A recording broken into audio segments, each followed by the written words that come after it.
gentlemen, welcome back to the 3 Under Par podcast. This is a golf podcast where Little White Balls Life. I'm your host, Scottie T, and I'm joined by my co-host, T-Bone. T-Bone, how are you doing, my friend? Doing great, man. It's a really good weekend. I'm on a golf high. Had a chance to get out on site this weekend, but yeah, a little tired, but golf high for sure. And I think it's fitting for what they call the longest day in golf. Is it called the longest day in golf? Today is. Oh, yes. No, that's so true. U.S. Open. Is it it's not sectionals. What round is it called again? I wanted to say sectionals too, but I don't know what it's called. It's 36 holes. It's the final round of qualifying for the U.S. Open, right? Yeah, final round. I just watched the final hole. It was a qualifier in Ohio. They finished just after around 9:15 local time in Ohio, 7 extra holes. That's 36 probably plus 7, 43 holes. Right. But yeah, saw Lucas Glover miss about a 3-footer as well to make it in the U.S. Open. It's a brutal day. Former One U.S. that I'll Open never champ be a too. part of. That's true. Wow. Forgot about that. Is that Bethpage? Bethpage, yeah. It was like one of those years where it was a ton of rain, and I don't know, he just got it. I remember I went and saw him because it was back when I was living in Ponte Vedra.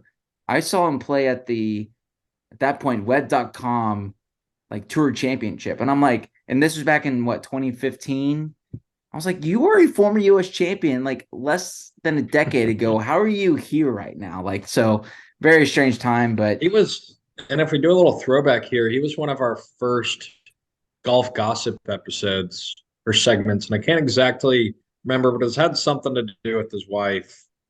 I think maybe was it like a domestic disturbance? Yeah, something along those lines. And I think Yeah. it had something to do with his putting yips that he had. Ooh. But looks He's a like no glove guy. Yeah, yeah, no gloves. Interesting career, but the guy's been grinding for a while. Yeah, sure is. Hey, he's a major championship winner, though, which is pretty awesome. So, but T-Bone, you teased it. You were on site at Memorial. We're going to break down Memorial. Viktor Hovland, Scottie Scheffler as well, Rory McIlroy, big names up at Memorial. But Denny McCarthy was in the lead and had a shot to win it. We're going to break it all down for you. And then the rest of the show map, if I can pull that up here, as I texted you earlier. We're going to talk, Viktor Hovland, and then how about Rose Zhang? For those of you who aren't familiar with Rose Zhang, we're going to talk with her. She comes out a winner this week, and then some golf gossip, which T-Bone, I don't know if you ended up getting one yourself, but maybe some Phil Mickelson. Phil Mickelson back in the news and low-key body bagging people on social media. So we're here to talk all about it. But T-Bone, before we dive into it, we got to talk about our sponsor, Drinking Buddy. 3 Under Par Pod is brought to you by Drinking Buddy. Drinking Buddy is a hangover prevention supplement that also protects your liver while you drink. Look, we all love some good cocktails on the golf course here, and Drinking Buddy is here to make you feel a little bit better, right? You take so how does it work? You take two capsules with your last drink. As long as you take it around the same time as your last alcohol drink, you will feel the effects. The main ingredient is DHM. And so it's one of those, some other ingredients there, vitamin B, vitamin D, some ginger in there. It's, got to make it taste a little bit better there, but no caffeine in this, but it's a pretty awesome supplement. We are really excited about this one. And so Drinking Buddy, go to drinkingbuddy.com, use code 3UNDER. 3UNDER, you get 10% off your order here. And also, that also does help us, to be honest. And so we're not making money off of this, but hey, we're at 282 subs on YouTube. I don't know. Pretty proud of that. So go follow us on our social media channels at 3 Under Par Pod. Number 3, 3 Under Par Pod. Twitter, Instagram, subscribe, rate, and review. 5 stars. Smash that subscribe button on YouTube.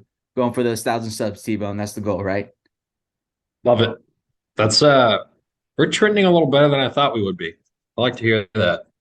But yeah, I try to stay pretty active on at least TikTok and YouTube. Instagram, T-Bone, you're quarterbacking that right now. Twitter, I post as much as I can. I'm more an observer on Twitter, but maybe I'll tweet a little bit more. We're almost to 700 followers on Twitter, so maybe when we hit 700, I'll ramp it up a little bit. But yeah, so everybody go follow us there, support us. We love doing this podcast. We want to keep coming your way. Also, go support Drinking Buddy. Again, drinkingbuddy.com, promo code 3 under. Hey, also, we haven't given them a shout out yet, T-Bone.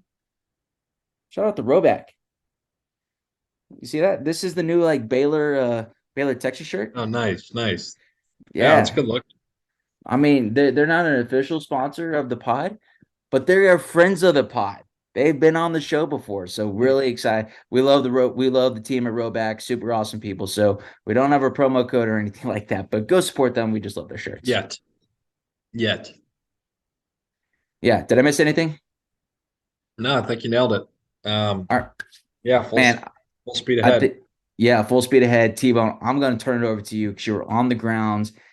What city is it in again? I know it's the Memorial, but what city is it in? And tell us about your experience on the grounds at Jack's tournament in Memorial.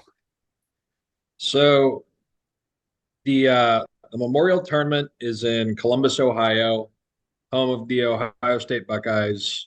I originally went to this tournament back in '09, and I had a friend of a friend whose uncle and grandfather were members at Muirfield, and I was a freshman in high school, just finished up my freshman year, and I got a full access VIP experience of this tournament back in '09. I got to experience all the milkshakes, a Buckeye milkshake. I got merch, I got yardage books. His grandfather hooked it up, and to I guess to put a bow on it, Tiger won that year, and it was right before he won at Torrey U.S. Open.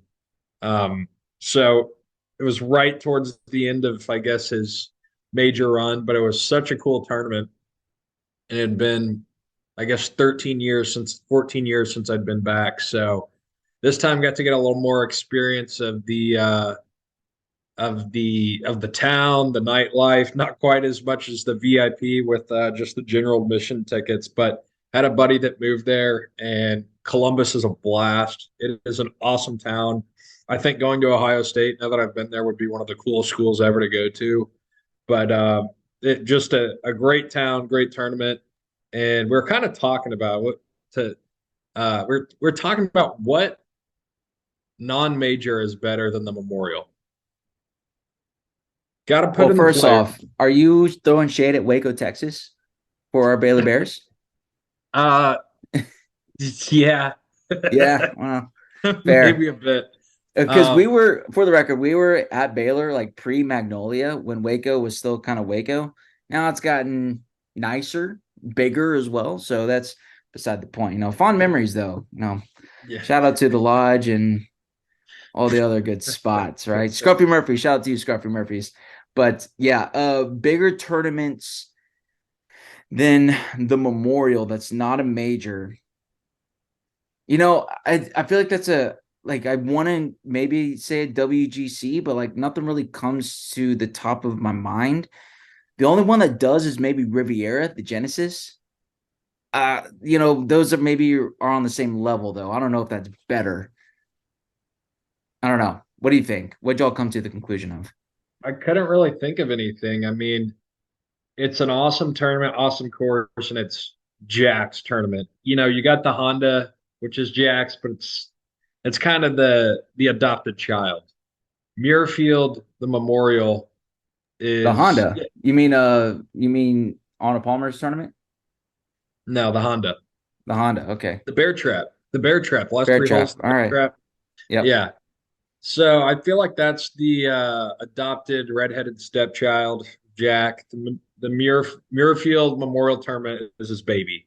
So I don't know. I mean, like I think the match play is pretty exciting from time to time, but it's not really. It doesn't really have the history there. Arnold Palmer, I think, is up there, but I think a lot of people hate the course and even skip that week. You know, nothing really like jumps off the. I'm trying to think of kind of like long-standing tournaments. I mean, you got the Pebble Beach Pro Am, which doesn't really That's do it. Travelers, there's not really that really jumped off the page other than the Players Championship, right. and I didn't really realize that. Um, but Yeah, I I'm don't looking know. at a list right here. This is a random website that I just Googled, but it's called rookieroad.com. And the most popular golf tournaments, it's the four major championships, even though it has the British Open ahead of the US Open. Maybe they're European. Then the Players is five, the Memorial is six. So there you go. And then after that, it's the Tour Championship, which I feel like is a little strange because that's a playoff event, right? That is the last event of the year. You almost really shouldn't count that, right? Yeah, It's like the majors, playoffs, set those off to the side, right? But outside of that, it's the Arnold Palmer, the FedEx St. Jude Championship. This has the Ryder Cup as number 10. What list is this? Don't go. Okay, sorry, RickyRoad.com, but this is trash. yeah. We'll discontinue the rookie whatever the bullshit that is. But Yeah, yeah, for real. anyways, um, had a freaking blast. I honestly think everyone listening to this episode probably watched more golf than I did somehow, Mhm. because there is something about going to a golf tournament and following people around. There's the crowds. You end up camping out, maybe not really have the best spots. So what we did was we walked in and we saw, I think it was Rory and Spieth were playing together Thursday, Friday. So that was the first group we saw. Saw Rory hit a poor wedge shot on, I think it's five, the par five, and that was kind of the theme for the weekend.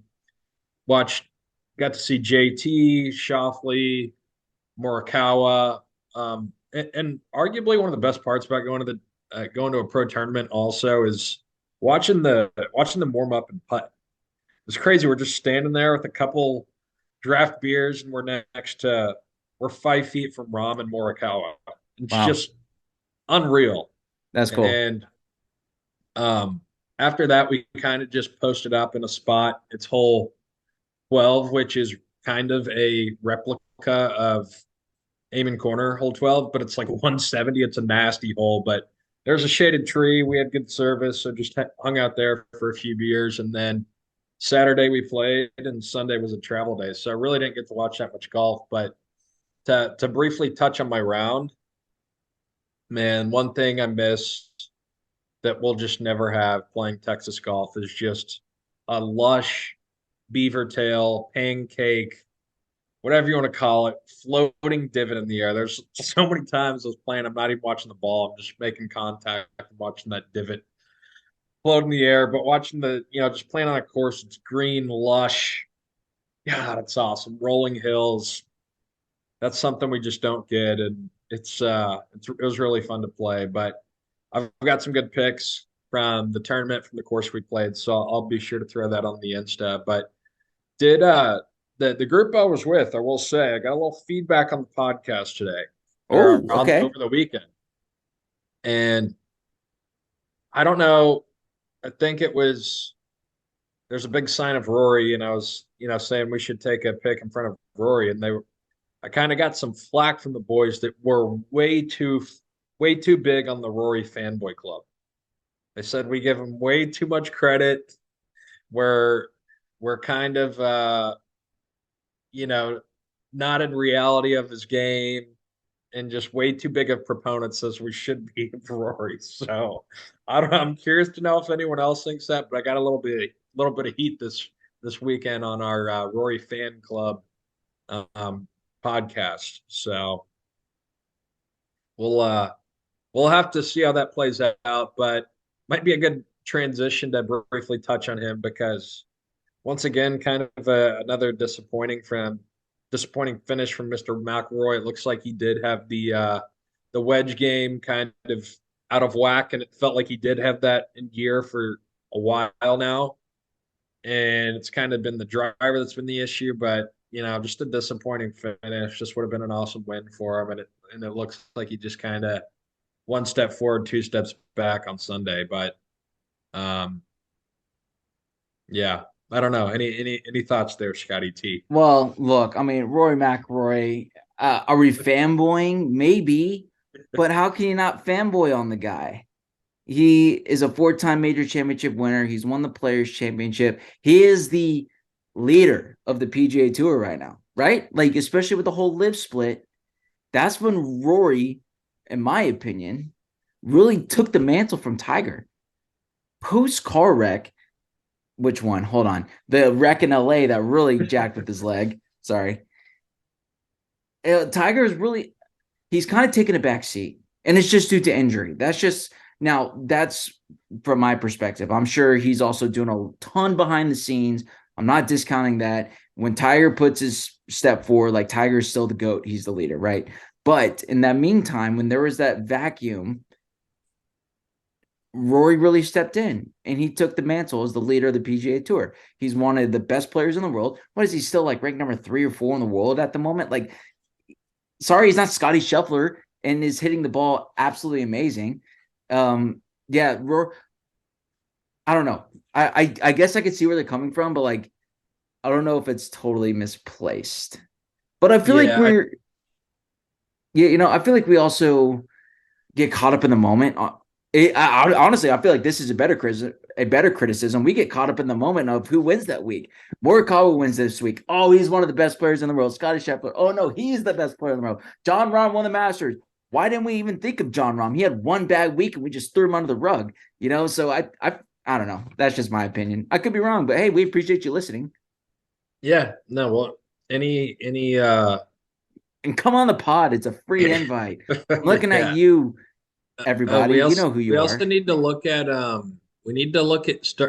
some other feedback I got is they would really like a voicemail segment to where we can play voicemails and listen. Ooh, So something we can keep in the lab and keep talking about. But love that. I think the praise is warranted. He's the man. But I think we also kind of shit on him when he missed the cut at the Masters and then backed out of the RBC. I mean, That was bad. we're not delusional with Rory, but I think he's deserving of the praise and slight fanboyish we give him. So I mean, some of the feedback that I've gotten is why do we hate on Brooks Koepka so much? That's some of the ones I get. Why do we hate Liv so much, and why do we more specifically even Brooks? yeah, I'm obviously he was a topic of conversation here after he won the PGA Championship, but I feel like our thoughts on Liv are pretty clear. It's just yeah, not. I don't like it. We're not really going to support it. It's really hard to watch in general. It's like, sorry, CW, that's not. It was honestly easy to watch on YouTube, but yeah, it's not our cup of tea, I would say, right? no, I don't. I mean, I don't know. It's who's into it at this point, and yeah, I think we're clear on that. But yeah, So yeah, I Rory. I mean, look, all right. Hey, let's take a dump on Rory right now while we're at it. So, let's see. Rory McIlroy. What was he? He was in the final group on Sunday and just went absolutely no show. I mean, he was a ghost out there. Sorry, he just was. Here's one stat I had. To your point about the wedge game, he had a bogey on 5, wedge in hand. Bogey on 7, wedge in hand. Bogey on 13 with the wedge, and then again bogey on 14 with the wedge in hand. That is 4 shots that he made bogey with a wedge in his hand. He is, as we mentioned, one of the best players in the world. We always talk about his putting, but what's going on there? If he just hits the middle of the green and makes par or whatever, he wins, right? Or at least he's right there. He's in the mix more yeah. than he was. And like, look, What's if you have Rory McIlroy tied for the lead right there, then anything can happen on that 18th hole, as we saw with Denny McCarthy. yeah, what's brutal is the wedge game seemed like that was an older problem. Then it was Yeah. kind of the putting, and then he couldn't find a driver he liked, and now it's kind of back to the wedge game. Like we got to figure something out. But it is always a good sign with him that he can bring a B, C game, finish top 5, top 10. Just needs more wins. He'll be all right. I feel like the same thing can be said about Scottie. So I feel like we should have led with this too. Yeah, Congratulations to Victor Hovland. Victor Hovland comes out on yeah, top. He wins this week. Also, shout out to him for on the bag on the longest Oh day of man. golf. Unbelievable. I mean, that made the rounds on social media, totally deservingly so. But Victor Hovland, man, great showing at the Masters, great showing at the PGA Championship. He's won a Memorial. That guy is hashtag trending in the right I direction. didn't I didn't realize he was a top or he's the fourth ranked player in the world. Is he really? He's the fourth ranked player in the world. I think he's been kind of the guys hanging around the leaderboard, but it's not serious in big tournaments. He's I would say not there or get like very much there, and it's just a matter of time with the majors. But Yeah. Scotty T, I'll own up a bit. I think the top five and most likable golfers was kind of a weird call, but the dude's game and his likeness is definitely trending, and that was one of the coolest things ever. You just win $3.5 million, and you go throw the bag on your Yeah. back for 36 holes. Yeah. Incredible, I mean, that's incredible. a golf guy, right? Yeah, That's a yeah, golf guy. So awesome. yeah, Victor Hovland is ranked number 4 in the world right now. So here's top 5 just for the record: Scottie Scheffler 1, John Rahm 2, Rory McIlroy 3, Patrick Cantley is number 4. That seems a little strange. Victor's number 5. Okay. How about this? This has actually just caught my attention. It's a little strange. Justin Thomas is ranked 15th in the world. Hmm. Uh, I mean, look, if we're like in our day jobs or whatever, and you're the 15th best person at your job, like that's pretty awesome. But in a weird way, that seems really high for Justin Thomas. Yeah, I don't know. Just seems a little strange. Like Will Zalatoris is still ranked above Justin Thomas, and Zalatoris is out for the season. That yeah. seems, yeah. So I don't know. That's neither here nor there. We can talk about that later. But yeah, I mean,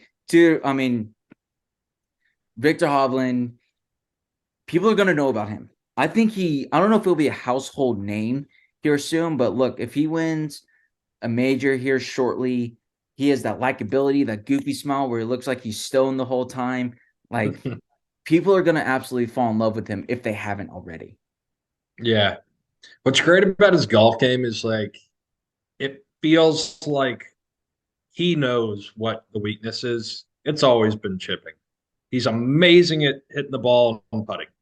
And it's always been like that, but his chipping has always held him back. And, we're talking about Rory again, and he's kind of playing the carousel game with his, golf game. But Hovland, it's always chipping and hitting the ball and putting well is gonna, that's always gonna be a good sign. But kind of going back to what you mentioned earlier, hitting the ball well. There is a guy who's hitting the ball really well right now. Yeah. It's number one golfer in the world, Scottie Scheffler. So I don't know if you have those stats pulled up, but Trying to the find them. man, what? I'm trying to find them right now. Gotcha. I'll set. So the craziest stat I heard was so since they've started tracking shots gained, I want to say this was the second greatest ball striking round of in the shot link eras when they started doing um, strokes gained driving, greens hit, all that stuff. And what they said was he led the category or he led in every category, and he was dead last in putting for people who made the cut. And if you gave him McCarthy's putts for the tournament, he would have won by, I want to say it was 13 shots. It was either 13 or 18. I think it was 13, though. He would have won by 13 shots. That's disgusting. That is absolutely disgusting. So, It's by any metric, he had a dominant 20.71 shots on the field with his ball striking. So that checks out. But he was absolutely dead. But he lost 8.5 shots strokes gained putting for the week. Oh my gosh. I mean, he finished 3 hours before everybody else on Sunday, and he had to stick around because he was one shot off the playoff. That's amazing. that I remember looking at the leaderboard in the Sunday scores, and there was hardly anyone under par. He shot 5 under. I mean, putted like shit. It's insane. I Yeah, mean, he missed what, a 3.5 footer for birdie too, or just yeah, couldn't What make anything. what's kind of concerning is, I think this level of ball striking it's not sustainable. It's like I'm about to go deep into Come on. some Dallas shit talk. But is he Scottie Scheffler the Texas Rangers right now? Um, Actually, that's a bad comparison. But I don't feel like either is sustainable. Rangers can't stop winning. Scottie can't keep hitting greens, but um, I guess the Rangers are getting away with it with shitty pitching because they're scoring so much. And Scottie's kind of getting away with it, but it's because his strokes gained so bad. But eventually, the pitching and the putting is going to catch up to him because their batting, strokes gained is not sustainable. How you like that?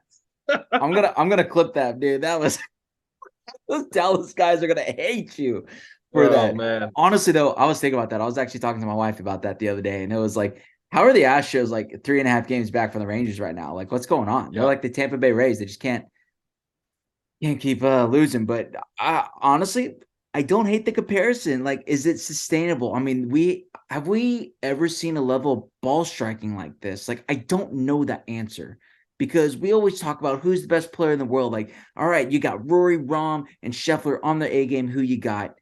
I feel like we'd always take people's aspects of their game. Like, I want Rory McIlroy's driving of the golf ball, or Dustin Johnson, whatever, right? Or I wanted Tiger's iron game.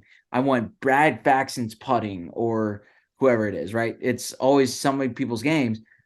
In terms of ball striking, though, like Tiger, I think is consistently known as the best ball striker of all time. It is. He was able to do things with a golf ball that nobody could do, especially pre-Pro V1. Uh, this is up there right now. Now it's a period of time, and things happen. Life happens.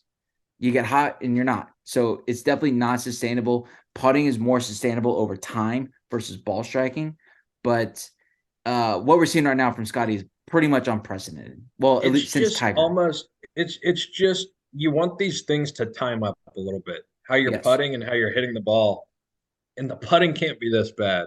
If it Yeah. was okay, if it was average, he'd be he would have won this tournament. He would have won Would have a won lot a of lot of tournaments. tournaments. Yeah. I mean, honestly, would he have won the Masters? Maybe. Would he have won the Yeah. PGA? He was in the mix. Where was the tournament last week? I forgot. Quill Hollow? Probably would have won that. Like it's unbelievable what he's doing right Well, now. and he's So got the other streak going of top 15s. I think it's 12 in a row. yeah, that sounds about right. So he's definitely one of the favorites going into the U.S. Open, especially for U.S. Open. You got to hit fairways. The ball striking has got to be good. So he's definitely one of the favorites to win the Open. I think the British Open, or I'm sorry, the U.S. Open. My bad. Sorry to the Europeans. Yeah. Yeah. So, but yeah, I mean, all in all, good week. Jack's tournament. Uh, the cream tends to rise to the top. I've noticed at Muirfield, right? Patrick Cantlay's won there. Tiger's won there. Now Victor Hovland. I think he's one of those guys. He's ranked number 5 in the world. He's going to keep rising to the top. For sure.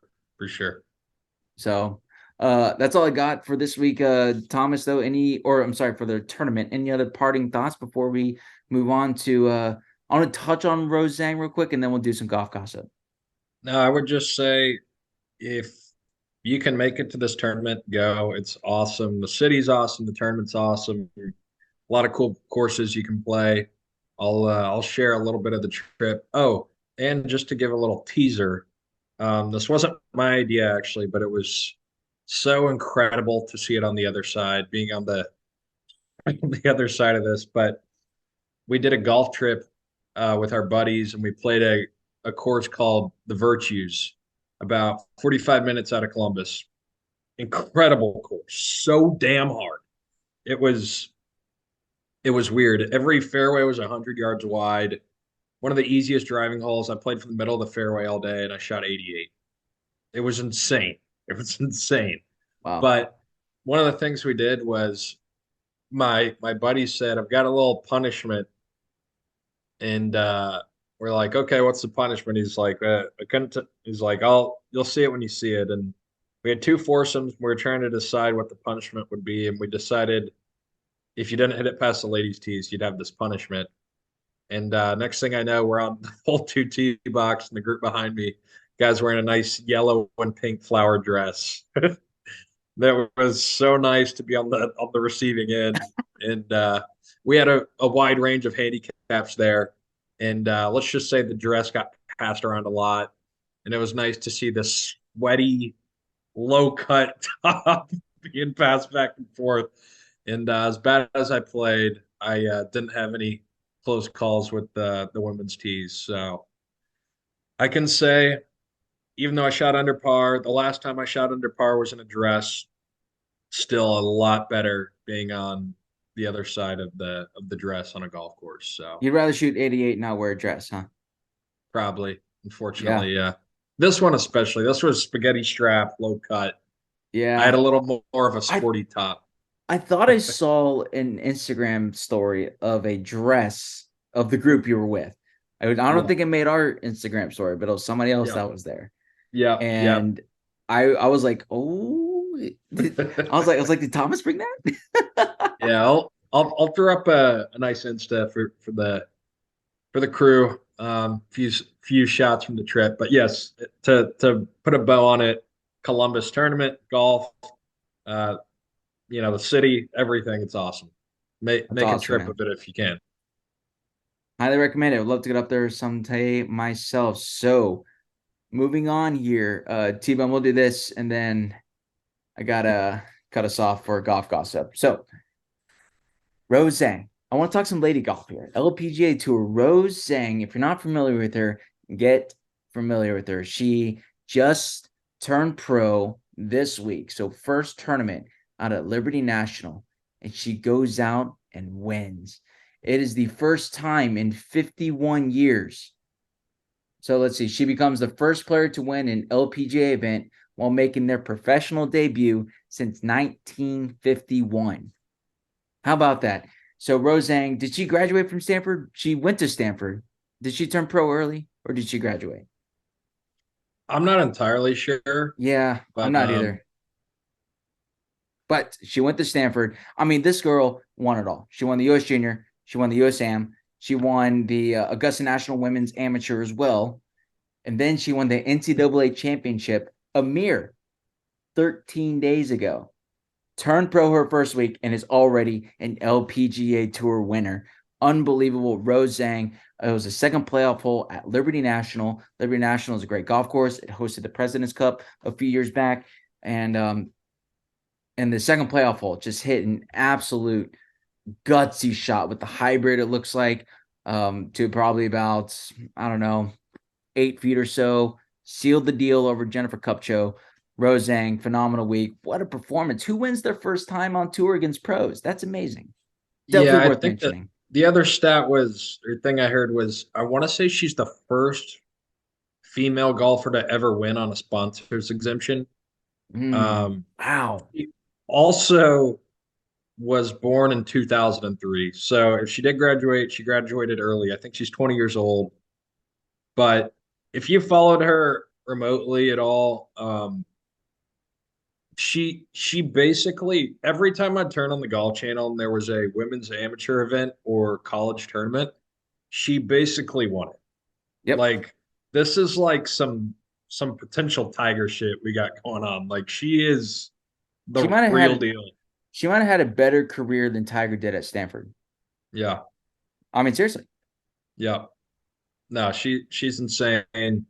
I mean, she's already broken so many, records and all kinds of stuff on her first LPGA Tour debut. So no, she's going to be a household name for a while. She's the real deal. Yep. Get used to it. Rose Zhang. So pretty awesome stuff there. So worth mentioning. All right, moving on. T-Bone, it's time for some golf gossip here. Pretty interesting week, actually. So I want to start off maybe with a few of the slower ones before we get to the good stuff here at the end and finish off with a bang. How's that sound? Sounds money. First off, I want to talk about Billy Horschel. Did you catch Mm, Billy Horschel's press conference at the end on mm. Thursday? After an 84. Billy Horschel comes out not hot. maybe he's cold as ice. As he said, maybe the worst golf he's played in, or at least a very, very, very, very long time. He's probably one of those guys that was shooting, sub 72 when he was 10 years old. Mm-hmm. Goes out and fires an 84. And you know what? Big shouts to Billy Horschel. Billy Horschel is kind of, I think, maybe to the fan perspective, he's rubbed some fans the wrong way a little bit. But look, he's won the FedEx Cup before, right? He's been a staple on the PGA Tour for the last decade plus. Goes out, faces the music after shooting 84. A very emotional press conference, actually. He stood there and took it. And I gained a lot of respect for Billy Horschel, I'm not going to lie. Saying that it was maybe the most lost he's felt on the golf course in a very long time, maybe ever. So big guts to go out and do that. So I wanted to give Billy a shout out because it took some balls and he faced the music. And I really hope he finds his way and turns it around. Yeah, I think Billy Horschel did have a year or two where he like kind of fell off the map. I think it was after the FedEx Cup win. Kind of came Yeah. back, and I know he had some issues with his wife, but Yeah. he came back and he's won the Memorial, I think, in the last few years. But Yeah. He won the Byron Nelson as well, if I'm not mistaken. yeah, no, he's had a few solid years as of late, and um, this, I mean, golf will just beat up anyone. It's the most brutal sport. I was actually texting people. I think even Billy Horschel could beat me today when I was playing in Columbus. But it doesn't matter who you are. Like it's the most brutal sport, and I say that by difficulty and not by we're not going to have that conversation again. Yeah. But man, Well, it'll rip you apart. It is a brutal game, um, the hardest, and it can take a lot out of a lot of people. So I think I'll get it back, and yeah, I'll give him props for the post round interview as well. I think you said it well that it it doesn't matter how good you are. This golf, this game of golf can be absolutely brutal, physically, especially mentally, man. Once you build up that scar tissue, it's tough to, it's tough to overcome. And he will look, he's too good of a player to forget that because once you reach a certain level, it's kind of like riding a bike. Maybe he needs to take a few days off or do something like that, but he'll navigate us through his way. But look, I really think it took some big cojones to do that. Mhm. And Aaron Fleener, he's the caddy of JT Poston. He came out and said some nice words for Billy Horschel, as well as JT Poston did as well. So I think Billy Horschel might be one of the underrated guys out there now. That's what I'm kind of picking up on. I might be Billy Mhm. Horschel guy. I was a big Billy Horschel guy, but as Garza well knows, he's not because of me. So I recommended I'm him for I'm the not Masters, and he kind of screwed him. I'm not a Billy Horschel guy. I've heard people refer to him as Patrick Bateman before from American Psycho, which I think is kind of accurate sometimes. Talk about a total Yeah, backstab yeah, yeah. I don't know if after that's I could give him some compliments, but no, he's fine. I feel bad, but he's also a multimillionaire, multiple winner. He'll be fine, and yeah, he's a he'll good be player. fine. He'll be fine. Uh, so moving on, next press conference here that I wanted to touch on was how about Rory McIlroy chiming in on the Ryder Cup, saying that he thinks that Brooks Koepka should be on Team USA. Feels like he has earned it to play for America, but he has not changed his stance on the live guys for Team Europe. So I thought that was pretty interesting. I don't know if you have any thoughts there. Yeah, I think it was ultimately people who deserve it, who've kind of played their way onto the team. I Okay. don't think anyone from Europe has. I think that's kind of where he's going with it. It wasn't like I hate these European guys. It was more of no one from live that's European has really earned their spot, which Brooks obviously has. So, I mean, that's it. We're gonna go back to Rory Fan Club. This is why I love him. He says whatever he's not a one shot at a time guy. Got to stick to my game plan. He's whatever. He will tell Yeah. you anything, and that's pretty cool. But no, I think that's a very interesting take. Um, So I his think full pretty quote, accurate. Yeah. yeah, sorry, go ahead. No, I think I agree with it too. I think I agree as well. He said, I certainly think Brooks deserves to be on the United States team. I think how he's played. I mean, he's second in the U.S. standings, only playing two events, two counting events, which is crazy town. Said, I don't know if there's anyone else on the, on the live roster that would make the team on merit on how they're playing. Maybe a little stab at old Dustin Johnson there. But Bill Yeah. said, but Brooks is definitely a guy that I think deserves to be on the U.S. team. But I have different feelings about the European team and the other side and the sort of how that has transpired. And yeah, I don't think any of those guys should be a part of the European team.